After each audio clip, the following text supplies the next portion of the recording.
Automatically without توبہ کے چھوٹے گناہ معاف ہو جاتے ہیں. وضو. تو پہلی حدیث صحیح بخاری اور مسلم کی متفق علیہ حدیث کہ آپ صلی اللہ علیہ وسلم نے فرمایا کہ جو شخص اچھی طرح وضو کرے اور اپنے اعضاء کو صحیح طریقے سے دھوئے تو اللہ تبارک و تعالیٰ اس کے جسم سے سارے گناہوں کو نکال دیتا ہے، حتیٰ کہ اس کے ناخنوں کے گناہ بھی جو ہے وہ بھی نکل جاتے ہیں. الحمدللہ. دوسری حدیث بھی صحیح بخاری اور مسلم کی متفق علیہ حدیث ہے کہ آپ صلی اللہ علیہ وسلم نے فرمایا جب مسلمان فرض نماز کا وضو اچھی طرح کرتا ہے، اس کے بعد خشوع خضوع سے نماز پڑھتا ہے، تو اس نماز سے پہلے جتنے گناہ ہوئے تھے اللہ تبارک و تعالیٰ معاف فرما دیتا ہے. اور صحیح مسلم کے الفاظ آگے یہ ہے کہ بشرطے کہ اس دوران کبیرہ گناہ نہ کیے ہوں. کبیرہ گناہ نیک اعمال سے معاف نہیں ہوتے، وہ توبہ سے معاف ہوتے ہیں. تو یہ کہا جاتا ہے نا جو وضو کرنے سے یا نماز پڑھنے سے گناہ معاف ہو جاتے ہیں، اس سے مراد چھوٹے گناہ. بڑے گناہ جو ہے کبیرہ گناہ، اب یہ ہماری بدقسمتی ہے کہ اکثر گناہ کبیرہ ہی ہیں. جھوٹ، چغلی، غیبت، گالی گلوچ، ماں باپ کی نافرمانی، اکثر گناہ جو ہے وہ کبیرہ ہی ہیں. تیسری حدیث صحیح بخاری اور مسلم کی متفق علیہ حدیث ہے کہ آپ صلی اللہ علیہ وسلم نے فرمایا کہ میری امت کے لوگ جب قیامت والے دن بلائے جائیں گے تو ان کے چہرے، پیشانی اور یہ ہاتھ چمک رہے ہوں گے ان کے اعضائے وضو کی وجہ سے، لہذا تمہیں چاہیے کہ اپنی چمک کو بڑھاؤ. چوتھی حدیث صحیح بخاری اور مسلم کی متفق علیہ حدیث ہے کہ آپ صلی اللہ علیہ وسلم نے فرمایا کہ جب کوئی شخص نیند سے بیدار ہو تو اس کو چاہیے کہ وضو کرنے سے پہلے یا غسل کرنے سے پہلے اپنے ہاتھوں کو دھو لے. اس کو نہیں پتا کہ رات اس نے کہاں پر گزاری، یعنی ہوش میں نہیں ہوتا بندہ رات کے وقت. تو اسی کو فقہ کی ٹرمنالوجی میں مستعمل پانی کا مسئلہ کہا جاتا ہے. کسی شخص نے وضو اور غسل اس پر ضروری ہے نماز کے لیے یا جنابت کے لیے، تو اگر وہ بالٹی میں انگلی ڈال دے گا نا تو سارا پانی مستعمل ہو جائے گا، استعمال شدہ، ناپاک نہیں ہوگا، استعمال شدہ. اس سے اب وضو غسل نہیں اتر سکتا. تو لہذا پہلے ہاتھ دھونے ہیں، اس کے بعد مگے کو ہاتھ ڈال کے اتنا ہی ہاتھ اندر کرنا ہے جتنا دھلایا ہوا ہے. تو یہ مستعمل پانی کا مسئلہ اس حدیث سے ثابت ہوتا ہے. استعمال شدہ پانی ہو گیا تو پھر لہذا انڈیلیں گے پہلے پانی کو، ہاتھ دھوئیں گے. یہ مسئلہ ہے جب برتن سے کریں، ہمارے لیے پرابلم نہیں، ہم نے ٹوٹی سے کرنا ہوتا ہے یا شاور سے، اس میں ایشو ہے ہی نہیں الحمدللہ. پانچویں حدیث صحیح بخاری اور مسلم کی متفق علیہ حدیث ہے کہ عبداللہ بن زید بن عاصم رضی اللہ تعالیٰ عنہ کو ریکویسٹ کی گئی کہ آپ صلی اللہ علیہ وسلم کا جو وضو تھا وہ آپ کر کے دکھائیے. تو عبداللہ بن عاصم رضی اللہ تعالیٰ عنہ، عبداللہ بن زید بن عاصم رضی اللہ تعالیٰ عنہ نے پانی کا برتن منگوایا، اس کو انڈیلا اپنے ہاتھوں پر 3 دفعہ اور 3 دفعہ اپنے ہاتھوں کو دھویا. پہلے انڈیلا، اس کے بعد اس برتن میں ہاتھ ڈالے، پھر 3 دفعہ ایک ہی چلو سے کلی اور ناک میں پانی ڈالا، یعنی وہی چلو منہ میں بھی پانی اور ساتھ ہی ناک میں. علیحدہ علیحدہ سے بھی ثابت ہے، لیکن مضبوط روایتیں بخاری مسلم کی یہی کہتی ہیں کہ ایک ہی چلو لینا چاہیے کلی اور ناک کے لیے. یہ بھی ایک امپورٹنٹ مسئلہ ہے جو لوگوں کو نہیں پتا. تو 3 دفعہ انہوں نے ایسا کیا، پھر انہوں نے برتن میں 3 دفعہ ہاتھ ڈالا اور 3 دفعہ اپنے چہرے کو دھویا، پھر برتن میں 3 دفعہ ہاتھ ڈالا، اپنا دایاں بازو دھویا، پھر 3 دفعہ ہاتھ ڈالا اور بایاں بازو دھویا. پھر آپ رضی اللہ تعالیٰ عنہ نے پانی لے کر ہاتھ پر ڈال کر اپنے دونوں ہاتھوں سے پورے سر کو، یہ پیشانی سے لے کر پیچھے تک یوں لے کے گئے اور پھر آگے لے کر آئے. اس طریقے سے سر کا مسح کیا. اور اس کے بعد آپ رضی اللہ تعالیٰ عنہ نے فرمایا میں نے وہی وضو کیا ہے جو آپ صلی اللہ علیہ وسلم وضو فرمایا کرتے تھے. چھٹی حدیث رسول اللہ صلی اللہ علیہ وسلم سے صحیح بخاری میں ہے کہ اعضائے وضو کا ایک بار دھونا بھی ثابت ہے، 2 بار دھونا بھی اور 3 بار دھونا. قرآن پاک میں تو 1 دفعہ کا ذکر آیا ہے، لیکن احادیث میں 3 تک بھی ثابت ہے، 3 دفعہ بھی دھویا جا سکتا ہے. اب کچھ احادیث وضو میں احتیاط سے متعلق، یہ بہت امپورٹنٹ احادیث ہے. پہلی حدیث صحیح مسلم سے کہ مکہ سے مدینہ شریف کی طرف جاتے ہوئے آپ صلی اللہ علیہ وسلم نے راستے میں ایک جگہ پڑاؤ کیا تو صحابہ کرام علیہم رضوان نے وضو کیا عصر کی نماز ادا کرنے کے لیے. تو کچھ صحابہ نے تیزی میں وضو کیا اور ان کی ایڑیاں جو ہیں وہ چمکتی ہوئی نظر آ رہی تھی. تو آپ صلی اللہ علیہ وسلم نے فرمایا کہ بے شک ایڑیوں کو خشک رہنے کی وجہ سے عذاب دیا جائے گا، وضو احتیاط کے ساتھ کیا کرو. تو اس سے بھی یہ بات پتہ چل گئی کہ وضو میں پاؤں کا دھونا ہی ضروری ہے، اور اس میں ایڑیوں کی خصوصاً سخت جگہ ہوتی ہے، سردیوں کے موسم میں اس کو صحیح طریقے سے ملنا چاہیے۔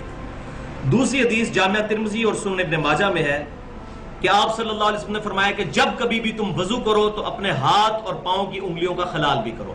ہاتھ جب دھوئیں گے تو ہاتھ کی انگلیوں کا خلال کریں گے، اور جب پاؤں دھوئیں گے تو پاؤں کی انگلیوں کا بھی خلال کریں گے۔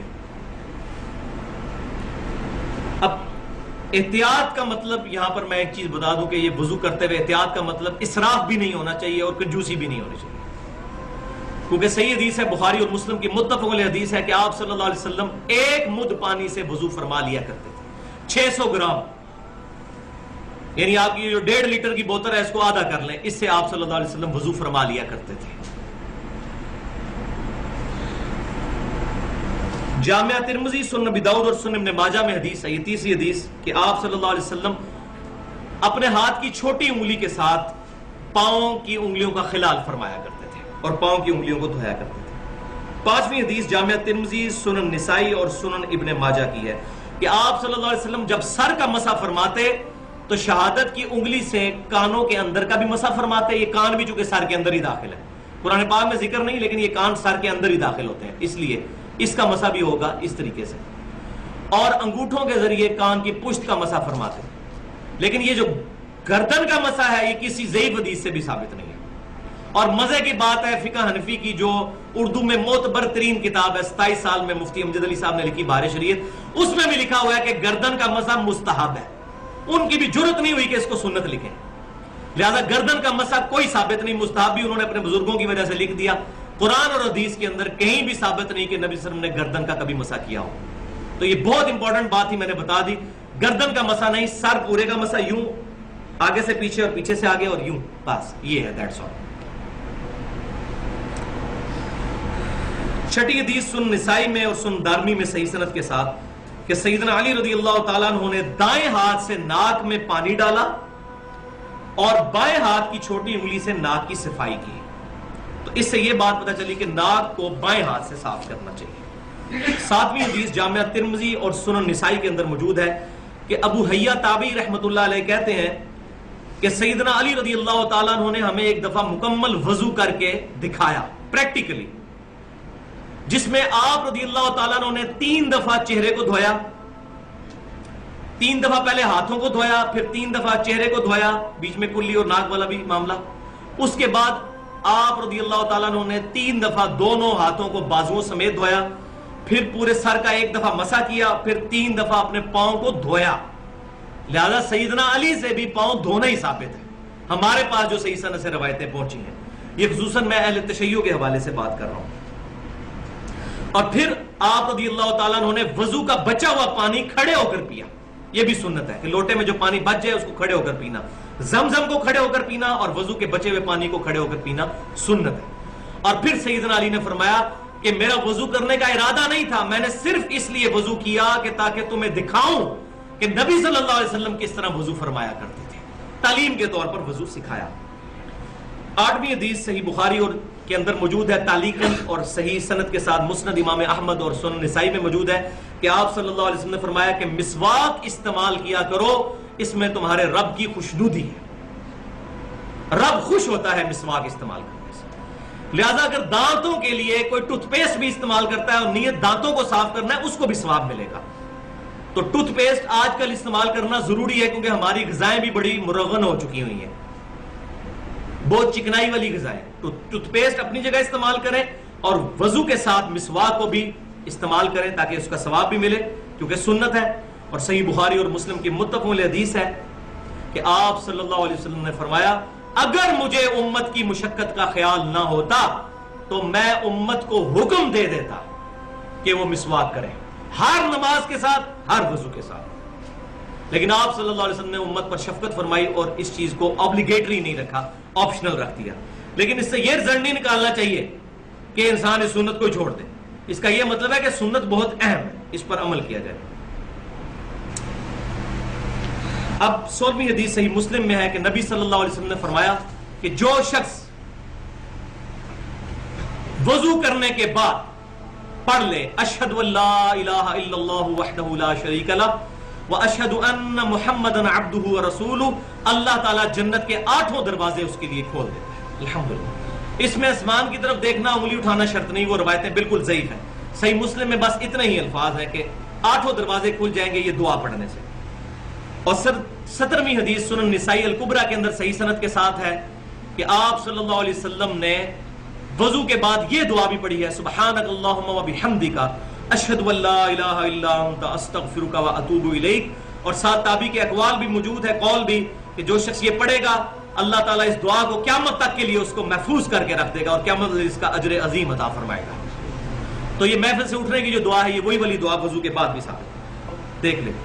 اب میرے ایمان کا تقاضا ہے کہ میں چلتے چلتے وضو کی جب بات ہوئی ہے تو اب میں آخری حدیث اپنے ایمان کو تازہ کرنے کے لیے بیان کر دوں۔ صحیح بخاری میں کتاب الشروط چیپٹر میں 4تھی حدیث ہے۔ سیدنا اربا بن مسعود رضی اللہ تعالیٰ عنہ جو اس وقت تک مسلمان نہیں ہوئے تھے، صلح حدیبیہ کے موقع پر وہ کافروں کی طرف سے ایجنٹ بن کر نبی صلی اللہ علیہ وسلم کے پاس آئے، اور جو کچھ پھر انہوں نے دیکھا وہ وجد آمیز منظر ہے۔ اربا بن مسعود کہتے ہیں کہ میں نبی صلی اللہ علیہ وسلم کی طرف ڈائریکٹ تو دیکھتا نہیں تھا، تو کنکھیوں سے ایسے ایسے کر کے دیکھتا تھا، ایسے ڈائریکٹ دیکھتے تو ظاہر روب پڑتا تھا جناب، دل ہلتا تھا، پیغمبر کا چہرہ یہ جھوٹے کا چہرہ نہیں ہو سکتا، اور بعد میں وہ ایمان بھی لے آئے۔ اور صحیح مسلم میں حدیث ہے کہ عیسیٰ بن مریم کی شکل اربا بن مسعود سے ملتی ہے۔ یہ وہ اربا بن مسعود ہیں جو بعد میں مسلمان بھی ہوئے، پھر عبداللہ بن مسعود کے چھوٹے بھائی۔ وہ کہتے ہیں کہ میں کنکھیوں سے یوں تھوڑی دیر بعد یوں کر کے دیکھتا تھا، میں نے کسی بھی بادشاہ کی اتنی تعظیم نہیں دیکھی جتنی محمد صلی اللہ علیہ وسلم کے اصحاب محمد صلی اللہ علیہ وسلم کی کرتے ہیں۔ خدا کی قسم، نبی صلی اللہ علیہ وسلم جب وضو فرماتے ہیں تو وہ آپ صلی اللہ علیہ وسلم کے وضو کا پانی نیچے نہیں گرنے دیتے۔ آپ صلی اللہ علیہ وسلم کا بلغم شریف بھی صحابہ کے ہاتھوں پر آتا ہے، اور اگر کسی صحابی کو نہیں ملتا تو وہ دوسرے کے ہاتھوں سے مل کر اپنے چہرے پر ملتا ہے، اور قریب تھا کہ نبی صلی اللہ علیہ وسلم کا تھوک مبارک حاصل کرنے کے لیے آپس میں لڑ پڑے۔ اور جب آپ صلی اللہ علیہ وسلم بات کرتے ہیں تو اتنی تعظیم سے سنتے ہیں اور اتنی خاموشی سے کہ گویا پرندے ان کے سروں پر بیٹھے ہوئے ہیں، اور آپ صلی اللہ علیہ وسلم کے روب کی وجہ سے نظریں اٹھا کر آپ صلی اللہ علیہ وسلم کی طرف نہیں دیکھتے۔ کہتے ہیں میں بڑے بڑے بادشاہوں کے دربار میں گیا لیکن کسی کی ایسی عزت میں نے نہیں دی۔ لیکن آج وہ بدبخت بھی ہیں کہ جنہوں نے اپنے صوفیاء اور بزرگوں کے بارے میں چیزیں منسوب کی ہیں، ان کے وضو کا پانی اور جھوٹا پیتے ہیں اور اس کو کمپیئر کرتے ہیں نبی صلی اللہ علیہ وسلم کے ساتھ۔ ایسے ظالموں کو تو انشاءاللہ قیامت والے دن اللہ تعالیٰ ہی پوچھے گا، سبحانک اللہم و بحمدک اشہد ان لا الہ الا انت استغفرک و اتوب الیک۔ جو حق بات میں نے کہی اللہ تعالیٰ ہمارے دلوں میں راسخ فرمائے، اگر کوئی غلط بات میرے زبان سے نکل گئی جس بات میں اللہ تعالیٰ ہمارے دل سے محو کر دے، ہمیں کتاب و سنت اجماع کی تعلیمات پر عمل کرنے کی توفیق عطا فرمائے۔